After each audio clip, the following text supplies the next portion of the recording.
Chapter 1. New Year, same Ted. Ted Mueller had never been one for fireworks. He liked the idea of them. Bright bursts against a velvet sky, the collective gasp of strangers. But the reality was too loud, too crowded, too much. So when the clock struck midnight and the world outside erupted in cheers, Ted sat in his apartment, nursing a glass of ginger ale like it was champagne. The muted thud of distant celebrations seeped through the walls. He didn't mind. He'd never minded. 32 years old, single, and perfectly capable of entertaining himself, Ted had long ago made peace with solitude. It wasn't loneliness, not exactly. It was quiet, predictable, safe. He scrolled through his phone, thumb hovering over a feed full of engagement announcements and New Year, newest captions. Another friend proposed. Another couple posed in matching pajamas. Ted smirked, not bitter, just amused. Love was still a thing, apparently, just not his thing. Not yet.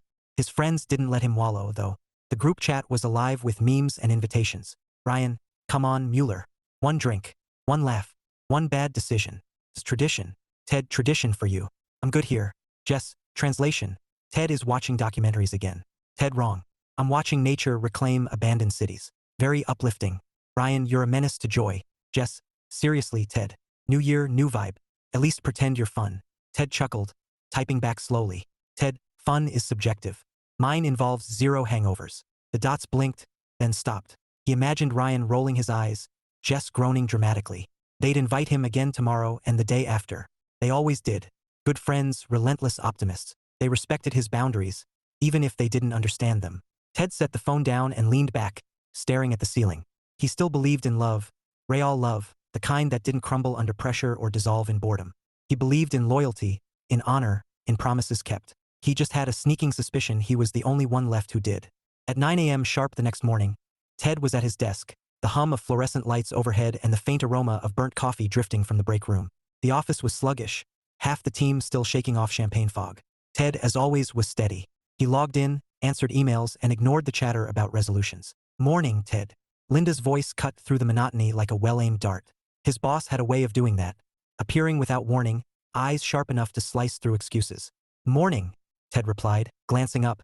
Linda was 52, married, and terrifying in the way only competent women could be. She liked Ted. He knew that. She liked his reliability, his quiet competence. But lately, her looks lingered, assessing, as if she were trying to solve a puzzle. You survived the holiday? She asked, leaning against his cubicle wall. Barely, Ted deadpanned. Fireworks were brutal. Linda smiled, but her eyes were elsewhere, calculating. Ted had seen that look before, usually when she was about to assign him something unpleasant. He braced himself. I've been thinking, she began, and Ted's stomach sank. You're wasted in this corner. I like this corner, Ted said. It's quiet. Exactly, Linda replied. Too quiet. You were meant for more than shadows, Ted. He opened his mouth to protest, but she was already walking away, heels clicking like punctuation marks. Over her shoulder, she added, We'll talk later. Ted exhaled slowly. He didn't know what more than shadows meant, but it sounded suspiciously like effort.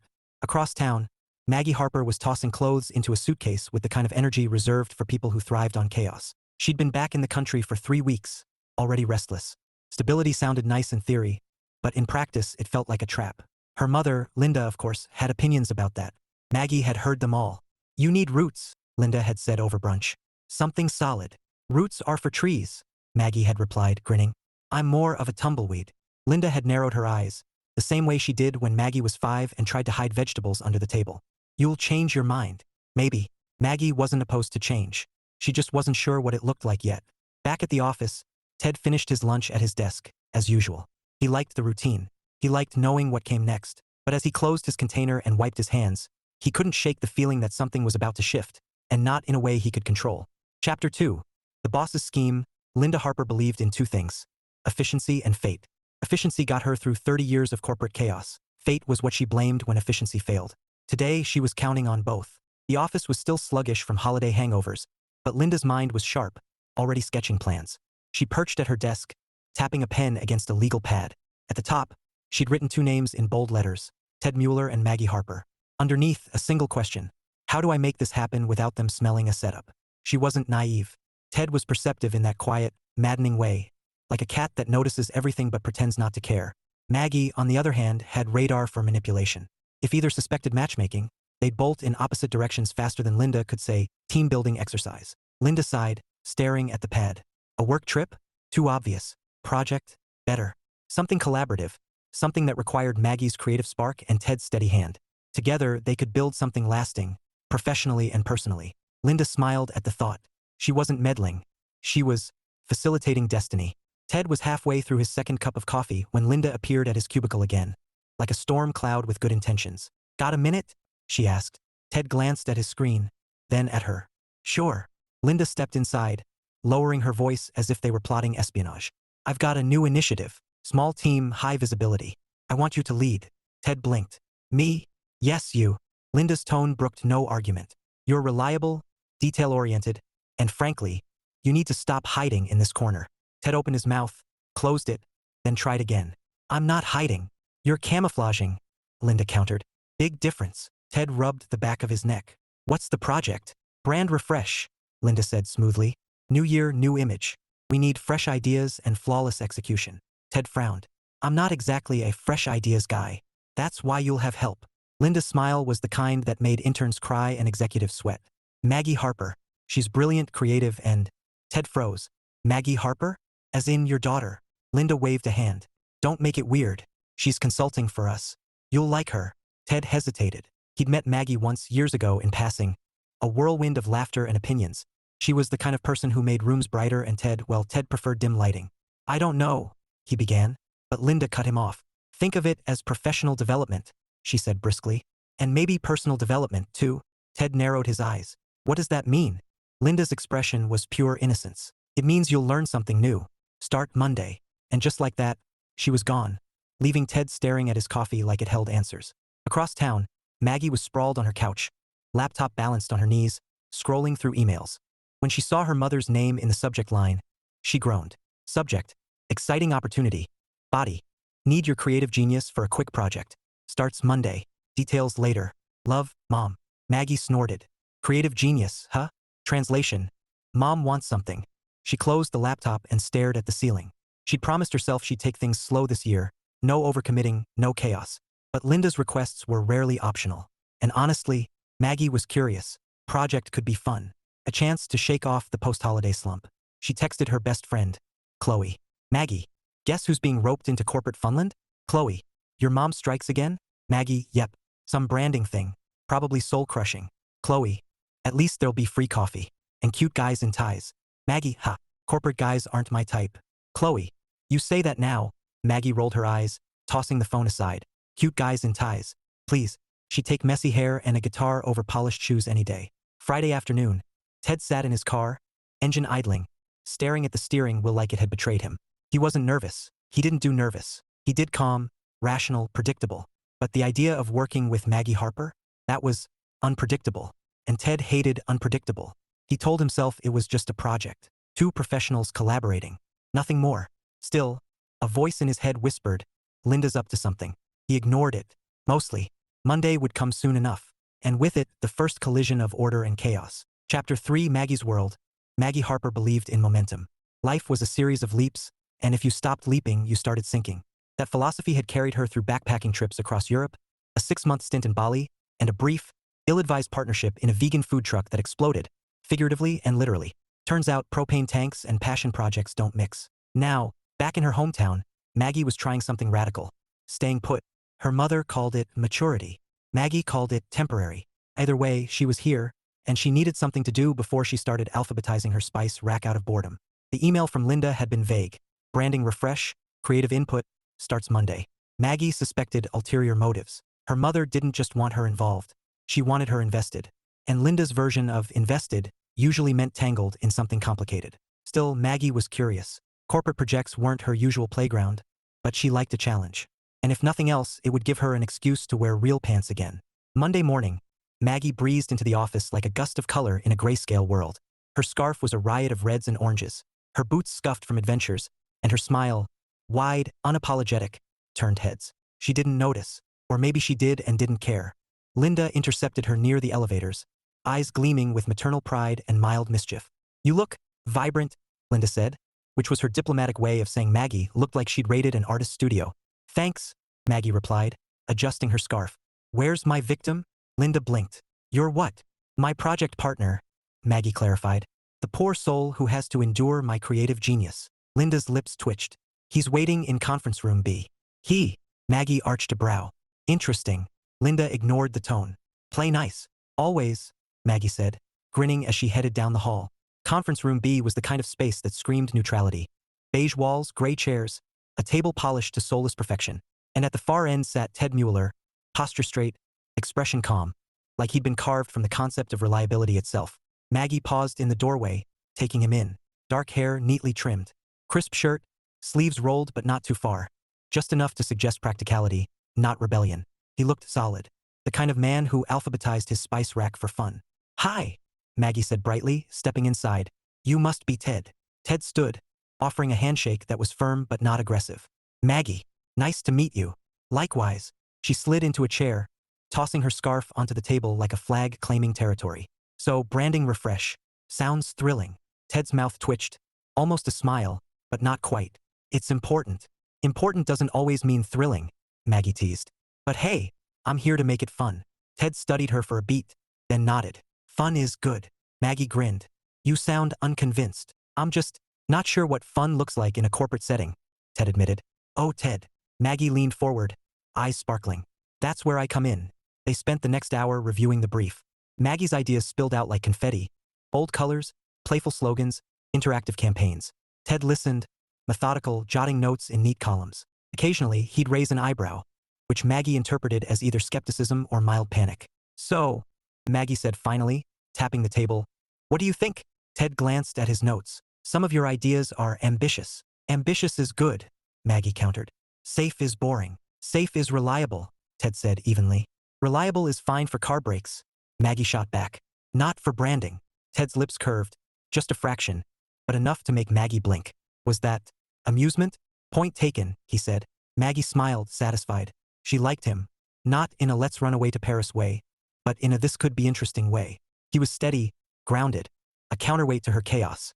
And maybe, just maybe, that was exactly what she needed. As they packed up, Maggie slung her bag over her shoulder. Same time tomorrow? Ted nodded. Same time. Great. She paused at the door, tossing him a grin. Try not to alphabetize the project folder overnight. Ted blinked. I wasn't planning to. Yet, Maggie said, and disappeared down the hall, leaving Ted staring after her, wondering what exactly he'd signed up for. Chapter 4. The setup in motion. Ted arrived early. He always did. Conference room B was empty, silent except for the hum of the overhead lights. He placed his notebook on the table, aligned his pen parallel to its edge, and opened the project brief again. Maggie's ideas were colorful. Bold fonts, interactive campaigns, hashtags that sounded like inside jokes. Ted respected creativity, but he also respected budgets, timelines, and the laws of physics. He was halfway through calculating the cost of Maggie's pop-up experience when the door burst open. Morning, Maggie sang, breezing in like a parade. Her scarf today was turquoise, clashing spectacularly with her mustard yellow sweater. She dropped her bag onto the chair, scattering pens like confetti. Ready to make magic? Ted blinked. Magic. Brand magic, Maggie clarified, sliding into her seat. You know, the stuff that makes people feel things. I thought we were making a campaign, Ted said dryly. Campaign, magic, same difference. Maggie grinned, pulling out her laptop. Okay, so I've been thinking, Ted braced himself. What if we ditch the safe corporate vibe and go full personality? Bold colors, quirky taglines, maybe even a mascot. A mascot, Ted repeated, as if she'd suggested a live tiger. Yes, something fun, something memorable. Maggie's eyes sparkled. People love mascots. People also love budgets, Ted said evenly. Mascots aren't cheap. Maggie waved a hand. Details. We'll figure it out. Ted stared at her, incredulous. Details are the entire point. Maggie laughed, leaning back in her chair. You're adorable. Ted stiffened. I'm not adorable. You are, Maggie said, grinning. All serious and spreadsheet why. It's cute. Ted opened his mouth, then closed it. He wasn't sure how to respond to that without sounding defensive. Or worse, flustered. They spent the next hour debating. Maggie pitched ideas like fireworks, bright, loud, impossible to ignore. Ted countered with logic, structure, and the occasional sigh. At one point, Maggie suggested a social media challenge involving interpretive dance. No, Ted said flatly. Why not? Maggie demanded. Because this is a financial services company, Ted replied. Not a flash mob. Maggie groaned. You're killing my vibe, Ted. I'm saving your job, Ted shot back. For a moment, they stared at each other across the table, her eyes blazing with mischief, his steady and unyielding. Then, unexpectedly, Maggie laughed. A full, unrestrained laugh that bounced off the beige walls and made Ted's ears warm. You're fun when you're cranky, she said. I'm not cranky, Ted muttered. Sure, Maggie teased, gathering her things. Same time tomorrow? Ted nodded, though he wasn't sure if he was agreeing to a meeting or a duel. As Maggie left, Ted sat back, exhaling slowly. She was chaos wrapped in charm, and he was order. Oil and water, fireworks and spreadsheets.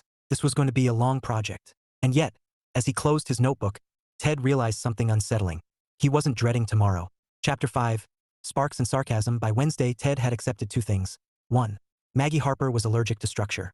2. He was inexplicably looking forward to seeing her again. He told himself it was professional.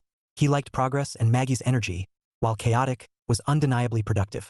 But the truth was harder to ignore. She made the beige walls feel less beige. Ted arrived early, as usual, setting up his laptop and organizing the project notes into neat stacks. He was halfway through reviewing yesterday's brainstorm when the door swung open and Maggie waltzed in, humming something upbeat. Morning, spreadsheet king, she said, dropping her bag onto the chair with theatrical flair. Ted looked up, deadpan. That's not my title. It should be, Maggie teased, sliding into her seat. You and your columns. It's like watching someone romance Excel. Ted blinked. I don't romance Excel. Sure, Maggie said, grinning. Tell that to your color-coded tabs. Ted opened his mouth, then closed it. He wasn't sure if arguing would make things better or worse. They dove into the campaign draft. Maggie pitched a concept involving bold visuals and interactive polls. Ted countered with concerns about compliance and cost. The rhythm was familiar now.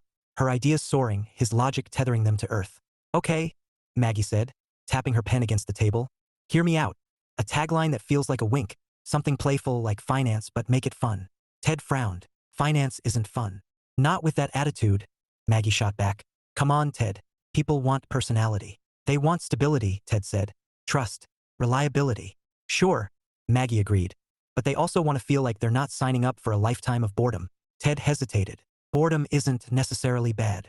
Maggie stared at him, then burst out laughing. Wow, you'd make a terrible motivational speaker. Ted felt heat creep up his neck. I'm not trying to motivate anyone. Clearly, Maggie said, still grinning. But hey, that's why we make a great team. You keep us from accidentally bankrupting the company, and I keep us from putting everyone to sleep. Ted allowed himself a small smile. That's accurate. The meeting stretched longer than planned, punctuated by Maggie's jokes and Ted's reluctant chuckles.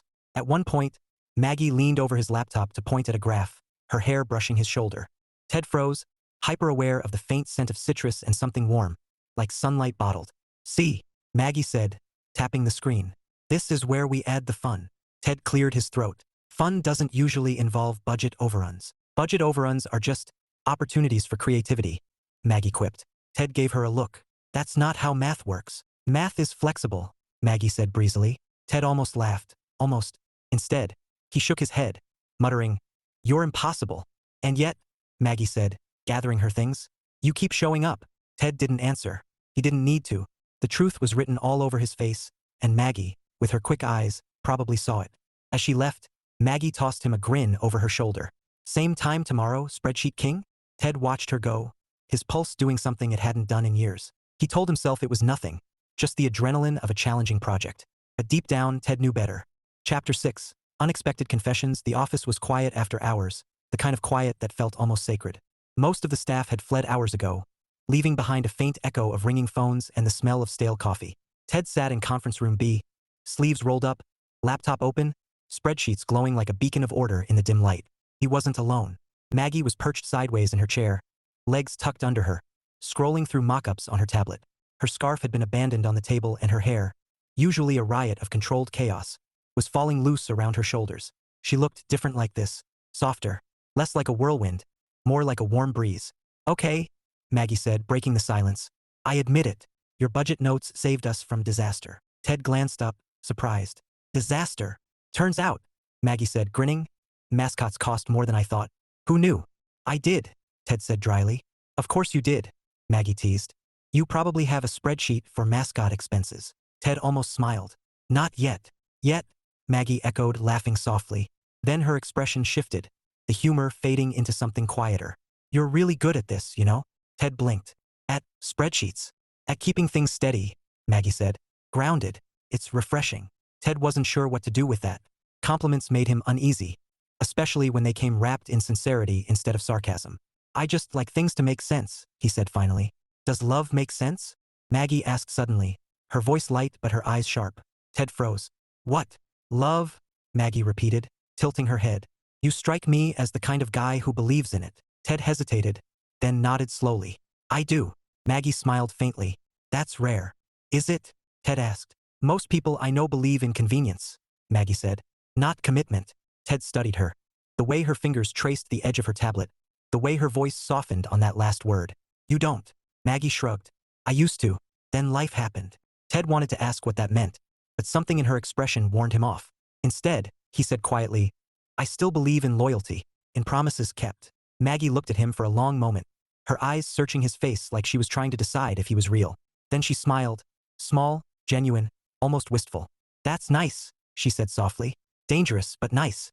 Ted frowned. Dangerous, because people like you get hurt, Maggie said, her voice barely above a whisper. You expect too much. Ted didn't answer. He couldn't. Her words landed like pebbles in a still pond, rippling through thoughts he'd kept locked away for years. They worked in silence after that, the air charged with something unspoken. When Maggie finally stood to leave, she paused at the door, her hand on the frame. Same time tomorrow? She asked, her tone casual, but her eyes weren't casual at all. Ted nodded. Same time. And then she was gone, leaving Ted alone with his spreadsheets, and a heart that suddenly felt anything but steady. Chapter 7. Complications arise. By Thursday morning, the office was buzzing, not with productivity, but with whispers. Ted noticed it the moment he walked in. Heads tilted, voices dropped, eyes flicked toward him and then away like guilty children. He ignored it at first. Gossip wasn't his business. But when Ryan from accounting sidled up to his desk with a grin that could only mean trouble, Ted braced himself. So, Ryan said, leaning on the cubicle wall, you and Maggie, huh? Ted froze mid-keystroke. Excuse me? Ryan smirked. Word is you two have been pulling late nights. Conference room B, lights dim, spreadsheets and sparks. Ted stared at him. We're working. Sure, Ryan said, drawing out the word like taffy. Working. Ted exhaled slowly. It's a branding project. Ryan grinned wider. Branding. Is that what the kids are calling it now? Ted gave him a look that could curdle milk. Ryan laughed and wandered off, leaving Ted simmering. He hated rumors, hated the way they twisted something simple into something messy. And yet, as he opened his inbox, Ted couldn't shake the heat creeping up his neck. Sparks? No, absolutely not. They were colleagues, professionals. End of story. Except not quite. Across town, Maggie was sipping coffee at her favorite cafe, scrolling through her phone when a notification popped up. A text from Chloe. Chloe. So you and Mr. Spreadsheet? Maggie. What? Chloe. Linda told my mom you two are working late. Sounds romantic. Maggie. It sounds like work. Chloe, work with chemistry. Maggie. Stop. Maggie set the phone down, staring out the window. Chemistry. Was that what this was? She liked Ted. Liked his steadiness, his dry humor, the way he listened like it mattered. But romance? Maggie wasn't sure. She'd sworn off complications, and Ted was the definition of complicated. The kind of man who believed in forever. Maggie wasn't sure she believed in next month. Back at the office, Linda was pacing her corner office like a general before battle. Her plan was working, sort of. Ted and Maggie were spending time together, laughing even. But now the rumor mill was churning, and Maggie's ex had chosen this exact moment to resurface. Linda had seen the email herself. Subject: long time no see. From Ethan. The name alone made her blood pressure spike. Ethan was charming in the way hurricanes were charming. Flashy, destructive, and impossible to ignore. Maggie had wasted 2 years on him before finally breaking free. Linda wasn't about to let him waltz back in and ruin everything. She grabbed her phone and dialed Maggie. Mom. Maggie answered, sounding amused. You're calling me during work hours. Should I be worried? Ethan emailed you, Linda said without preamble. Maggie groaned. You hacked my inbox? I have sources, Linda said briskly. Late afternoon, Ted and Maggie were back in conference room B, hashing out the final draft. Maggie was unusually quiet. Her usual spark dimmed. Ted noticed. You okay? He asked. Fine, Maggie said too quickly. Ted studied her. You don't look fine. Maggie sighed, setting down her pen. My ex emailed me. Ted blinked. Oh, yeah, Maggie said, forcing a smile. He's good at bad timing. Ted hesitated, then said softly, you don't have to talk about it. Maggie looked at him, her eyes tired but grateful. Thanks. For a moment, silence stretched between them, comfortable, almost intimate. Then Maggie straightened, forcing brightness back into her voice. Okay, spreadsheet king, she said, tapping the table. Let's finish this thing before the rumor mill explodes. Ted almost smiled. Almost. Chapter 8. The turning point. The annual company mixer was supposed to be harmless. A few speeches, some lukewarm hors d'oeuvres, and enough small talk to make introverts question their life choices. Ted had planned to attend quietly, shake a few hands, and escape before anyone noticed him. That plan disintegrated the moment Maggie appeared at the entrance like a walking exclamation point. She wore a deep green dress that made her eyes look like they'd been stolen from spring itself. Her hair was loose again, tumbling over her shoulders in waves that seemed to defy gravity and reason. Ted, who prided himself on composure, forgot how breathing worked for a full 3 seconds. "Spreadsheet King," Maggie called, weaving through the crowd with a grin that could power a small city. "You clean up nice." Ted glanced down at his navy blazer, safe, predictable, like everything else about him. "Thanks," he said, adjusting his tie. "You, look like trouble," Maggie supplied, eyes twinkling. Ted swallowed. "Like, you're ready for the event." "Smooth," Maggie teased, looping her arm through his before he could protest. "Come on, let's mingle." Ted stiffened. "Mingle?" "Yes, Ted, mingle. It's like networking, but with snacks." The ballroom was a sea of polite laughter and clinking glasses. Maggie navigated it like a pro, chatting with strangers, tossing compliments like confetti. Ted followed, nodding at the right moments, silently praying no one asked him about his personal goals for the new fiscal year. Half an hour in, Maggie dragged him toward the refreshment table. "You need a drink," she declared. "I'm fine," Ted said. "You're dehydrated," Maggie countered, handing him a glass of sparkling water. "Also, you look like you're plotting an escape route." "I'm not," Ted lied. "You are," Maggie said, grinning. "Relax. It's just a party." Before Ted could reply, disaster struck. It happened in slow motion. Maggie reaching for a plate of bruschetta, Ted shifting to make room. A waiter passing with a tray of champagne flutes balanced like a house of cards. One bump, tiny, inevitable, and the tray tilted. Glasses cascaded like dominoes, champagne arcing through the air in glittering streams. Ted reacted on instinct, lunging forward to catch the tray. He managed to grab it, mostly, but not before half the champagne splashed across his blazer and Maggie's dress. "Oh no," Maggie gasped, staring at the golden stain blooming across her green silk. "Ted, I'm sorry," Ted said, mortified. "I didn't." "Relax," Maggie interrupted, laughing, like this was the funniest thing that had ever happened. "You saved the tray. Heroic." Ted blinked. "You're laughing?" "Of course I'm laughing," Maggie said, dabbing at her dress with a napkin. "It's champagne, not acid." Ted shook his head, incredulous. "Most people would be furious." "Most people aren't me," Maggie said, grinning. "Besides, now we have a story." "A story?" Ted echoed. "Yeah," Maggie said, eyes sparkling.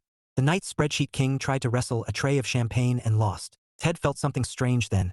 Something warm, bubbling up beneath the embarrassment. He was smiling, actually smiling. They slipped out of the ballroom to find the restroom, Maggie still chuckling, Ted still apologizing. In the quiet hallway, away from the crowd, the laughter softened into something else, something almost tender. "You know," Maggie said, leaning against the wall, "you're full of surprises." Ted frowned. "I spilled champagne on you." "Exactly," Maggie said, her voice low, teasing. "Chaos looks good on you." Ted stared at her, words tangled in his throat. And for the first time in years, he wondered what it would feel like to stop playing it safe. Chapter 9. Vulnerability and Humor. The champagne incident had left Ted with a damp blazer and Maggie with a dress that looked like modern art, but neither seemed to care. They walked side by side down the quiet hallway, laughter trailing behind them like footprints. "Chaos looks good on you," Maggie said again, her voice teasing but softer now, almost thoughtful. Ted shook his head, still embarrassed. "I don't do chaos." "You just did," Maggie countered, grinning. "And you didn't combust. That's progress." Ted allowed himself a small smile. "I prefer control." "Control is overrated," Maggie said, leaning against the wall near the restroom door. "You miss things when you're too busy holding everything together." Ted studied her. The way her green dress shimmered under the hallway lights. The way her hair framed her face like a halo of rebellion. "And you think letting go fixes that?" "I think letting go makes life interesting," Maggie said. "Even if it's messy." Ted hesitated, then asked quietly, "Doesn't messy hurt?" Maggie's smile faltered. For a moment, her eyes were unguarded, shadows flickering behind the brightness. "Sometimes," she admitted. "But so does standing still." Ted felt the words settle in his chest like stones. He'd spent years standing still, safe, predictable, untouched by chaos. And yet, here he was, in a hallway with Maggie Harper, wondering if safety was just another word for lonely. They ducked into the restroom to blot stains with paper towels, laughing at their reflection in the mirror. Two adults who looked like they'd lost a food fight. "Spreadsheet King, you're a mess," Maggie said, dabbing at his blazer. Ted smirked. "You're not much better." "True," Maggie said, grinning, "but I make it look intentional." Ted chuckled, surprising himself. He wasn't the laughing type, not like this, not so easily. Maggie had a way of pulling humor out of him like a magician with a rabbit. When they finished, Maggie tossed the damp napkin into the trash and turned to him, her expression shifting from playful to something quieter. "Can I ask you something?" Ted nodded. "Sure. Why are you single?" Maggie asked, blunt as a blade. Ted blinked. "That's direct." "I'm a direct person," Maggie said, shrugging. "So?" Ted hesitated, then said slowly, "Because I don't want temporary." Maggie tilted her head. "Temporary? I want something that lasts," Ted said, his voice steady but low. "Something real." Maggie stared at him, her breath catching just slightly. "That's rare." "Is it?" Ted asked. "Yeah," Maggie said softly. "Most people I know are chasing sparks, not fires that stay lit." Ted met her gaze, and for a moment, the world narrowed to green eyes and quiet truths. He wanted to say more, wanted to ask if she was one of those people chasing sparks, but the sound of laughter from the hallway broke the spell. Maggie smiled faintly, stepping back. "Come on, spreadsheet king. Let's go pretend we're social." Ted followed, his heart heavier and lighter all at once. Chapter 10. The big gesture. Friday morning dawned gray and cold, the kind of day that made people burrow deeper into their routines. Ted was no exception, except for the fact that his routine had been hijacked by thoughts of Maggie Harper. He'd spent half the night staring at the ceiling, replaying their conversation in the hallway. "I want something that lasts." He'd said it without hesitation, and Maggie hadn't laughed. She hadn't teased. She'd looked at him like she wasn't sure whether to run or stay. Ted hated uncertainty. He lived in a world of numbers, deadlines, and predictable outcomes. But Maggie wasn't predictable. She was color and chaos and laughter in places that had been silent for too long. And for reasons Ted couldn't fully explain, he didn't want to go back to silence. So he made a decision, a bold, terrifying decision that felt like stepping off a ledge without checking the drop. By noon, the office was buzzing with pre-weekend energy. Maggie was in conference room B, sketching ideas on a whiteboard, her hair pulled into a messy bun that somehow looked deliberate. Ted stood in the doorway for a moment, watching her. She was humming under her breath, tapping the marker against her chin, completely absorbed. "Hey," Ted said finally. Maggie turned, smiling. "Spreadsheet king, you're late." "I was planning something," Ted said. Maggie arched a brow. "Planning? Sounds ominous." Ted stepped inside, holding something behind his back. Maggie's eyes narrowed in curiosity. "What's that?" she asked. Ted took a breath and revealed it. A poster board covered in bold colors, playful fonts, and a tagline that read, "Finance, but make it fun." Maggie blinked, then blinked again. "You made this?" Ted nodded, feeling absurdly self-conscious. "I stayed up last night. I thought, maybe you were right." Maggie stared at the board like it was a unicorn. "Ted Mueller, spreadsheet king, made a creative mock-up?" "I tried," Ted said, his voice low. "I wanted to understand your world." For a moment, Maggie said nothing. Then she laughed, a soft, incredulous laugh that melted into something warmer. "Ted, this is amazing." "It's not perfect," Ted said quickly. "The colors might be off, and the font." "Stop," Maggie interrupted, stepping closer. "It's perfect because you did it." Ted swallowed hard. "I wanted you to know. I'm not afraid of messy. Not if it means something real." Maggie froze, her breath catching. The air between them shifted, charged, fragile, electric. "Ted," she began, but her voice faltered. He took a step closer, heart pounding like a drum. "I meant what I said. I don't want temporary." Maggie looked up at him, eyes wide, green and bright and full of something Ted couldn't name. For a heartbeat, the world held still. Then Maggie smiled, slow, luminous, like sunrise breaking through clouds. "You really are full of surprises." Ted exhaled, relief and hope tangling in his chest. "Is that good?" "It's terrifying," Maggie said softly. "But maybe good terrifying." Ted smiled then, really smiled, and for the first time in years he felt like he wasn't standing still. Chapter 11. The fallout. Monday morning felt different. Ted walked into the office with a quiet confidence, the memory of Maggie's smile still lingering like sunlight after rain. He'd taken a risk, his first in years, and it hadn't backfired. Not yet. For the first time in a long time, Ted believed things might actually work. Then he saw Maggie. She was in the break room, phone pressed to her ear, her expression tight, her voice low and sharp. Ted slowed his steps, catching fragments of her words. "No, Ethan. I told you. This isn't a good time, no. I'm not interested in dinner. Stop acting like nothing happened." Ted froze. "Ethan." The name Linda had mentioned. The ex. The hurricane. Maggie turned, spotting Ted in the doorway. Her eyes widened, then shuddered, like blinds snapping closed. She ended the call abruptly and shoved the phone into her bag. "Morning," Ted said carefully. "Morning," Maggie replied, her tone brisk, her smile forced. Gone was the warmth from Friday, replaced by something brittle. Ted hesitated. "Everything okay?" "Fine," Maggie said too quickly. "Just busy." She brushed past him, leaving a faint trail of citrus and tension. Ted stood there, the confidence he'd carried unraveling thread by thread. The day crawled. In conference room B, Maggie was all business. Efficient, polite, distant. No teasing, no laughter, no chaos. Just silence punctuated by the scratch of pens and the click of keyboards. Ted tried to bridge the gap, but every attempt fell flat. About the mock-up, he began. It's great, Maggie said without looking up. Really? Ted frowned. You don't sound... I said it's great. Maggie cut in, her voice sharper than he'd ever heard it. Then softer, sorry. I just have a lot on my mind. Ted nodded, swallowing the questions clawing at his throat.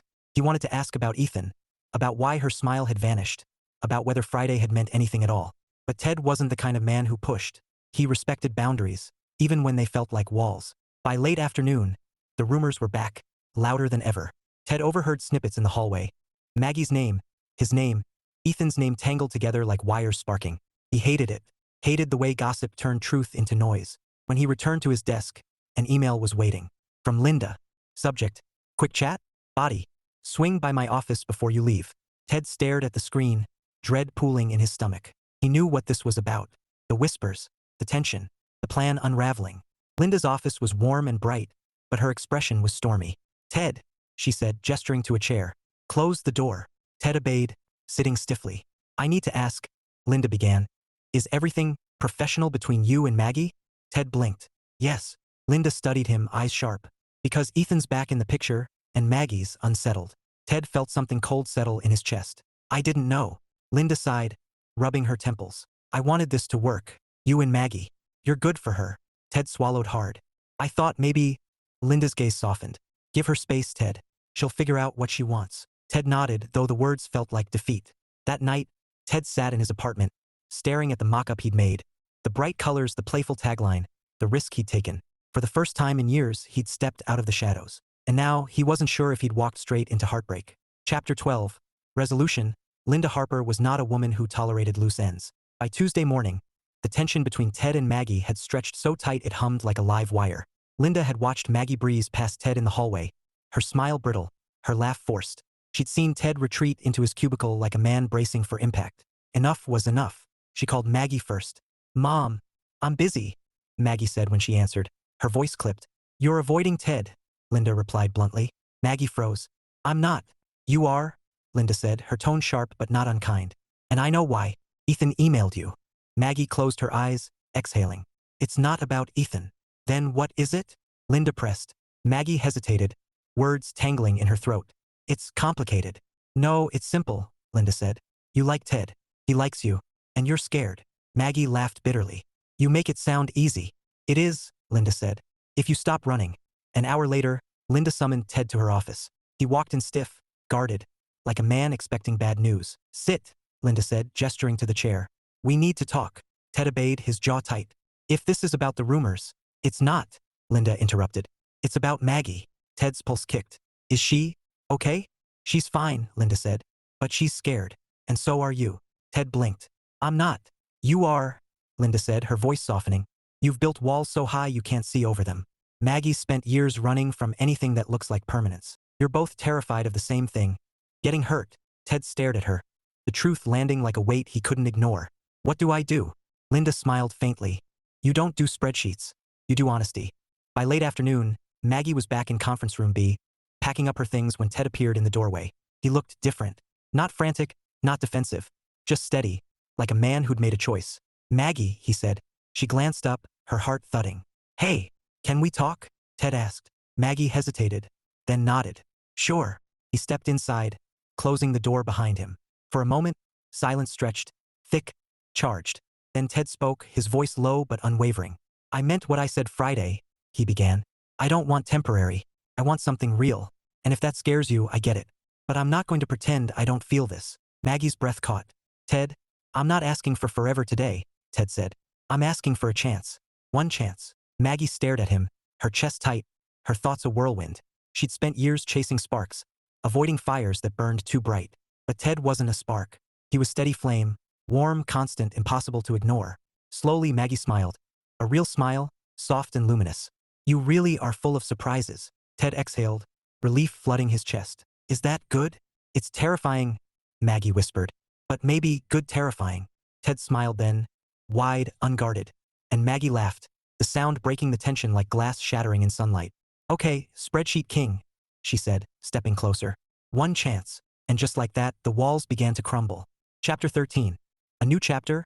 1 year later, Ted Mueller stood in the same apartment where he'd once toasted the new year with ginger ale and silence. Tonight, the room was alive. Soft music playing, laughter spilling from the kitchen. Maggie humming as she arranged snacks on the counter. Her scarf, bright orange this time, was draped over a chair like a flag of victory. Ted leaned against the doorway, watching her move with the same effortless energy that had turned his world upside down. She caught him staring and grinned. What? Maggie asked, hands on her hips. Nothing, Ted said, smiling. Just thinking. Dangerous, Maggie teased, crossing the room to steal the glass from his hand. What about? Ted hesitated, then said quietly, how different everything feels. Maggie tilted her head. Different good. Ted nodded. Different better. She smiled, soft and knowing. You took a chance. Ted chuckled. You call that a chance? I made a poster board. And it worked, Maggie said, laughing. Best branding pitch ever. Ted shook his head, amused. I still can't believe you said yes. I still can't believe you asked, Maggie countered, looping her arms around his neck. Spreadsheet king, the risk taker. Ted smiled, pulling her close. Guess chaos looks good on me. Maggie laughed, the sound bright and easy. It does. Later, as midnight approached, they stood by the window, watching fireworks bloom against the winter sky. Ted remembered last year. The quiet, the certainty that nothing would change. He'd been wrong. Beautifully, completely wrong. Maggie slipped her hand into his, her fingers warm against his. New year, she said softly. New chapter, Ted replied. And when the clock struck 12, Ted kissed her. Slow, steady. Like a man who'd finally learned that some risks are worth everything.